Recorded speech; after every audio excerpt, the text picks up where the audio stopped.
అంటే దేవుని సన్నిధి మానుకునే వాళ్ళు చాలా మంది ఉంటారు. చిన్న బాధ, చిన్నగా దుఃఖం కలిగితే దేవుని సేవకులతో కూడా మాట్లాడటానికి ఇష్టపడని వాళ్ళు ఎంతోమంది ఉంటారు. కలవకుండానే వెళ్ళిపోయే వాళ్ళు ఎంతోమంది ఉంటారు. ఏదో మనస్పార్థాలు, ఏదో బాధ, ఏదో సమస్య, మాట్లాడుకోలేరు, దేవుని సన్నిధిలో మోకరించలేరు, ఆత్మలో ఎదగలేరు, ఏదో ఒక బాధ అని అణిచివేస్తారు.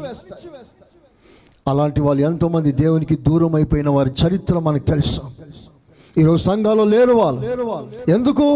వారి ప్రశ్నకి జవాబు లేకపోవడం వల్ల, వారి సమస్యకి పరిష్కారం రానందువలన, వారి జీవితంలో సమస్య ఒక భారంగా మారినందువలన వారు ఈ రోజున సన్నిధిలో లేరు.